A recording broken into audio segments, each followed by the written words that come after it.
வணக்கம் சார். வணக்கம், வணக்கம். சொல்லுங்க சார். தமிழக சட்டமன்ற எதிர்க்கட்சித் தலைவரான உதயநிதி அவர்கள் பார்த்தீங்கன்னா, ஆபாசமாக பேசியதாக சொல்லி இன்று காலை காவல்துறை கைது செஞ்சு தஞ்சை கொண்டு போயிட்டு இருக்காங்களே, இதன் பின்னணி என்ன சார்? இதுல ஆக்சுவலா காவேரி பிரச்சனையில மேகதாது அணையை கட்டுவோம் அப்படிங்கிறாங்க கர்நாடகால. ம். நமக்கு கட்டக்கூடாதுன்னு சொல்லிட்டு இருக்கோம். இந்த சூழ்நிலை ஜூன், ஜூலைல நமக்கு தண்ணி கொடுக்கணும். சுப்ரீம் கோர்ட் உடைய வெர்டிக்ட் காவேரி ஆணையம் கொடுத்த உத்தரவு பேர்ல நம்ம தண்ணி கொடுத்துருக்கணும். வரல, தண்ணி வரல. ம். அவங்க அங்க பஞ்சமா இருக்கு அப்படிங்கிற தண்ணி பற்றாக்குறை அப்படின்னு சொல்லிட்டு இருக்காங்க. ம். இது சம்பந்தமாக திமுகல ஏதோ கண்டன ஆர்ப்பாட்டம் ஒன்று நேற்று தஞ்சாவூர்ல நடந்திருக்கு. ம். அந்த தஞ்சாவூர் நடந்த கண்டன ஆர்ப்பாட்டத்துல உதயநிதி ஸ்டாலின் ஒரு அருவருக்கத்தக்க ஆபாசமா பேசியிருக்காரு ம். அப்படின்னு சொல்லி கம்ப்ளைண்ட் அந்த கம்ப்ளைண்டின் அடிப்படையில் கேஸ் ரிஜிஸ்டர் பண்ணி எஃப்ஐஆர் போட்டு இன்னைக்கு அரெஸ்ட் பண்ணியிருக்காங்க. ம். அது விசாரணைக்காக எந்த ஸ்டேஷனா தாஞ்சூர் சவுத் போலீஸ் ஸ்டேஷன், ம். அங்க விசாரணைக்காக இப்போ கூட்டிட்டு போயிட்டு இருக்காங்க. இதுதான் அதோடைய பேக்ரவுண்டு. இல்ல சார், இன்னைக்கு கைது செஞ்சு தஞ்சை கூட்டு போற வழியில பாத்தீங்கன்னா, உதயநிதி மட்டுமல்லாம முன்னாள் அமைச்சரான மா சுப்பிரமணியனா இருக்கட்டும், சேகர் பாபு, திமுக மாவட்ட செயலாளர் போன்ற நிர்வாகிகள்லாம் உடன் கூட்டு போறது எப்படி சார் பாக்குறது? இது அவங்க கூட போயிட்டு இருக்காங்க. ம். இந்த இதோட போயிட்டு இருக்காங்க, அப்படித்தான் தெரியுது. ம். ஆனால் கான்சன்ட்ரேஷன் முழுக்க முழுக்க உதயநிதி ஸ்டாலின் அவருடைய பேச்சு தான் அடிப்படை. ம். அவர் தான் சில வார்த்தைகள் ரொம்ப ஆபாசமாகவும், அவர் உண்மையிலே அருவருப்பா ஆபாசமா பேசின வார்த்தைகள் தான் அது. ம். ம். அவங்க வேணா டிஃபென்ஸுக்கு வேணா சொல்லலாம், அந்த நினைப்புல நாங்க சொல்லலை, நீங்க எடுத்துக்கிட்ட விதம் தான் அது, அப்படி வேணா சொல்லலாம். ம்.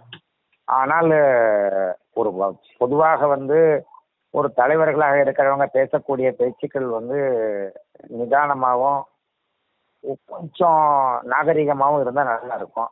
ம். அதை விட்டு இந்த மாதிரி ஆபாசம் அருவருப்பா பேசுறது அப்படிங்கிறது ரிசீவ் பண்ற எண்டுமே சரியா ரிசீவ் பண்ணணும் இல்லையா? இப்போ நீங்க ஒரு விஷயத்தை சொல்றீங்கன்னா நீங்க சொல்ற விதம் நான் எப்படி எடுத்துக்கிறேன், நான் எப்படி புரிஞ்சுக்க போறேன், அதுக்கேற்ற மாதிரி நீங்க சொல்ற சரியா வரும்.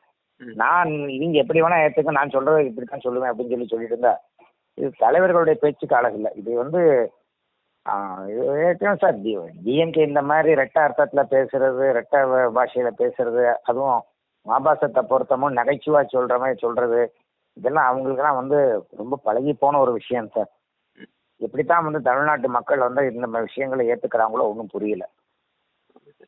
திமுக தரப்புல இருந்து இன்னைக்கு உயர்நீதிமன்றத்துல பாத்தீங்கன்னா ஜாமீன் கோரி அந்த விசாரணையில பாத்தீங்கன்னா என்ன நீதிபதி சொல்லியிருந்தாங்க, இன்னைக்கு மாலைக்குள்ளேயே அவர் விடுவிக்கணும், நாளைக்கு சட்டமன்ற தேர்தலுக்கு அப்படின்லாம் சொல்லிட்டு பாத்தீங்கன்னா ஒரு ஆர்டர் எல்லாம் கொடுத்திருந்தாங்க.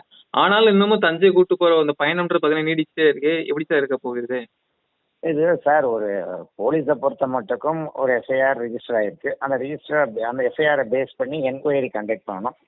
அந்த என்கொயரி கண்டக்ட் பண்ணதுக்கு அப்புறம் அஃபென்ஸ் பிரைமஃபேசியா மேட் அவுட் ஆயிருக்கா இல்லையான்னு பார்த்துட்டு ஃபர்தர் ஸ்டெப்ஸ் எடுக்கணும். ஆனா இந்த இதுல பொறுத்த மட்டும் நாங்க ஜுடிஷியல் கஸ்டடி கேட்க மாட்டோம், ரிமாண்ட் பண்றதுக்கு கேட்க மாட்டோம் அப்படிங்கிற ஒரு அஷூரன்ஸை கொடுத்துருக்காங்க ஹைகோர்ட்ல. கொடுத்துருக்கிறதுனால அவரை இன்னைக்கு ரிமாண்ட் பண்ண மாட்டாங்க அப்படித்தான் தெரியுது. அது போக அவரை விசாரணை பண்ணி நாளைக்கு சட்டமன்ற கூட்டம் இருக்கிறதுனால இன்னைக்கே நாங்க ரிலீஸ் பண்ணிடுவோம் அப்படிங்கிற மாதிரி சொல்றாங்க. அதுவும் அண்டர்டேக்கிங்கா கொடுத்துருக்காங்க ஹைகோர்ட்ல. அந்த அண்டர்டேக்கிங்கை பேஸ் பண்ணி வச்சுட்டு அந்த உத்தரவே வந்திருக்கு. இன்னைக்கு அவரை விடுவிச்சிடணும் அப்படின்னு சொல்லியிருக்காங்க. இது ரெகுலர் ஜுடிஷியல் ஆர்டர் தான் சார். இந்த ஆர்டர் எல்லாம் பொறுத்த மட்டும் இது என்ன பொறுத்த மட்டும் அது ஒரு ஸ்பெஷலான ஆர்டர்ன்னு சொல்ல முடியாது. அதுவும் எதிர்கட்சி தலைவர் அப்படிங்கிறவரை பொறுத்த மட்டும் ஒரு கேபினெட் ரேங்க் அவருக்கு உண்டு, கேபினெட் மினிஸ்டரோட ரேங்க் உண்டு. அதனால அந்த ஒரு சட்டமன்ற கூட்டங்கிறது தமிழ்நாட்டு மக்களுடைய அவருக்கு என்னென்ன தேவை, எப்படி இதை பண்ணக்கூடாது, அது ஒரு முக்கியமான ஒரு கூட்டம் இல்லையா? அந்த முக்கியமான கூட்டத்தில் எதிர்கட்சி தலைவரை இருக்கணுங்கிறக்காகவும் அதையும் கோர்ட்ல சொன்னதுனால தான் அந்த மாதிரி உத்தரவே வந்திருக்கு. But all set and ton இந்த அஃபென்ஸை பொறுத்த மட்டுக்கும் இந்த அஃபென்ஸ் அவர் வெட்ட வெளியில பொது வெளியில ரொம்ப ஆபாசமா பேசியிருக்காரு. அவர் இந்த மாதிரி கான்ட்ரவர்சியா பேசுறது ஒன்றும் புதுசு கிடையாது. ஏற்கனவே சனாதனம் என்னன்னே தெரியாம அவர் பட்ட சனாதனத்தை பத்தி கச்சா முச்சான்னு பேசி, அது மாத்திரம் சட்டமன்றத்தையும் சனாதனத்தை பத்தி தேவையில்லாம பேசி இப்படி பண்றது அவரோட வழக்கம். அவர் கருணாநிதி அவருடைய காலத்துல இருந்தே அனந்தநாயகி டிஎன் அனந்தநாயகி பாவாடை நாடாவை எழுத்து உள்ளே பார்த்தால் முக்கோண வடிவில் தனித்தமிழகம் தெரியும், திராவிடம் தெரியும், ஏதோ ஒன்று சொன்னார். இந்த மாதிரி பல விஷயங்கள் அதுவும் திமுகவில் ஒரு ஒரு மூன்றாம் தர பேச்சாளர்கள் வெற்றி கொண்டான்னு தீப்பொறி ஆறுமுகம் இவங்களெல்லாம் பேச்செல்லாம் ஒரு நகைச்சுவைங்கிற அடிப்படையில் ரொம்ப சாதாரணமாக லேடிஸை பொறுத்த மட்டுக்கும் சர்வசாதாரணமாக வந்து அவங்க வந்து ரொம்ப கீழ்த்தனமாக பேசிட்டு போவாங்க. அது இப்போ அவங்க அது தலைவர் லெவலில் வரும்போது ரொம்ப அதுவும் இவர் ஒரு எதிர்க்கட்சி தலைவர், இவர் வேணால் இளைஞராக இருக்கலாம், அதனால் இவர் வந்து கொஞ்சம் நாவடக்கத்தோடு இருந்தால் நல்லா இருந்திருக்கும். இது தேவையில்லாத ஒரு கான்ட்ரவர்சி. இப்போ பாருங்கள், எல்லாரும் போட்டு காலையிலேருந்து சாயந்தரம் வரைக்கும் இதே ஒரு விஷயத்தையே பார்க்குற மாதிரி அமைஞ்சு போச்சு. இதன் பிறகாக வந்துட்டு திமுக அந்த பொது வெளியில பேசும்போது நாவ வந்து அடக்கி பேசுவாங்களா சார்? தொடர்ச்சியாக கடந்த ஆட்சியில் இந்த மாதிரி பார்க்க முடிஞ்சது. இது வந்து தனிநபர்களுடைய அடக்கத்தை பொறுத்தது. நாவடக்கம்ங்கிறது தனிநபர்களுடைய அடக்கத்தை பொறுத்தது. திருக்குறளில் இருக்கு என்ன, நாவடக்கத்தை பற்றி திருக்குறளில் 10 குறளே இருக்கு. அது தீயினால் சுட்ட பொண்ணு உள்ளார மாறாதே நாவினால் சுட்ட விடு, அது போக நிறைய 10 பாக்கி 9 குறள் இருக்கு. இந்த மாதிரி விஷயங்கள்ல வந்து தமிழை நேசிக்கிறவங்க, தமிழுக்காகவே பாடுபடுறவங்க, தமிழ் தான் எங்க மூச்சுன்னு சொல்றவங்க அந்த திருக்குறளில் சொல்லியிருக்க நாவடக்கத்தை அவங்க வந்து ஃபாலோ பண்ணாலே போதும். ஆனால் அவங்களுக்கு கொஞ்சம் கஷ்டம் சார் அதெல்லாம் அவங்களுக்கு. ஏன்னா அவங்களுடைய அரசியல் பயணமே வந்து இந்த மாதிரி தான் அமைஞ்சிருக்கு. அதனால அவங்களா திருந்தினா தான் உண்டு. இதை வந்து அவங்க கண்டிப்பாக வந்து மாற்றிக்கிறதுக்கு உண்டான வழி இருக்கிற மாதிரி எனக்கு தெரியல சார். ஏன்னா இது வந்து மக்கள் வந்து இதை ரசிக்கிறதுக்கு உண்டான ஒரு மனநிலையில கொண்டு போய் நிப்பாட்டிக்கிறாங்க அவங்க. அதனால இதோட கேமெட் அப்படியே மாறுது. இதுக்கெல்லாம் வந்து அவங்க வந்து பெண்களை வந்து பெண்களாக நினைக்கணும், தெய்வமாக நினைக்கணும், தாயாக நினைக்கணும், மகளாக நினைக்கணும். உங்கள் வீட்டு பெண்களை மாத்திரம் அந்த மாதிரி நினைச்சிட்டு இருந்தாங்கன்னா என்ன பண்ண முடியும் நம்ம? எந்த விவகாரத்தினால தமிழகத்துல திமுக பாத்தீங்கன்னா பெரும் ஒரு ஆர்ப்பாட்டம், போராட்டம், அராஜகத்தில் ஈடுபட்டாங்க, காவல்துறையோட சண்டை, இந்த மாதிரிலாம் காட்சியெல்லாம் பார்க்க முடியல. இதெல்லாம் எப்படி சார் பார்க்குது? இது வந்து அறியாம தான், மக்களுடைய அறியாமை தானே காட்டுது இதெல்லாம்.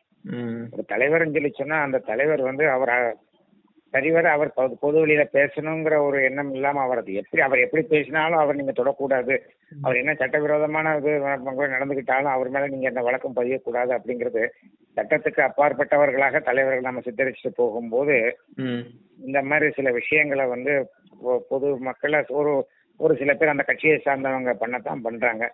இது வந்து காவல்துறையும் அரசாங்கம் தான் இது சம்பந்தமா முடிவெடுக்கும். நீதித்துறையை பொறுத்த நீதித்துறையோடைய நாலேஜுக்கு போகும்போது நீதித்துறை உரிய நடவடிக்கை எடுக்கும் சம்பந்தம். இதனால ஏற்படுற டேமேஜ் இப்போ கேரளாவில் பார்த்தீங்கன்னா, கேரளாவில் இந்த மாதிரி ஒரு அரசியல் சார்ந்த விஷயங்கள் நடந்து அதனால பொது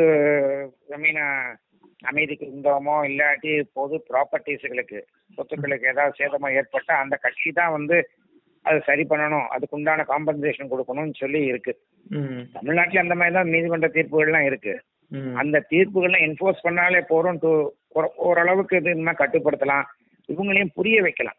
மக்களையும் வந்து கோர்ட் இருக்கு, சட்டம் இருக்கு, அந்த சட்டத்துப்படி பார்த்துட்டு போலாங்கிற ரோட்ல வந்து ஸ்ட்ரீட்ல வந்து இந்த மாதிரி பண்ணித்தான் அவங்களோட தலைவர்கள் மேல அபிமானத்தை காட்டணுங்கிற மாதிரி ஒரு ஆரம்பத்துல இருந்தே இந்த மாதிரி வந்துருச்சு. எந்த ஒரு தலைவர் கைதானாலும் அந்த கட்சியினுடைய ஆட்கள் வந்து தெருவில் வந்து ஆர்ப்பாட்டம் பண்ணி பொதுமக்களுக்கு துன்பம் விளைவிக்கிறது, பொது சொத்துக்களுக்கு சேதம் விளைவிக்கிறது, இதுதான் வந்து ஒரு ஹால்மார்க்காக அந்த நாட்டில் போயிட்டு இருக்கு. அது ஏதாவது ஒரு வகையில் முடிவு கட்டணும்.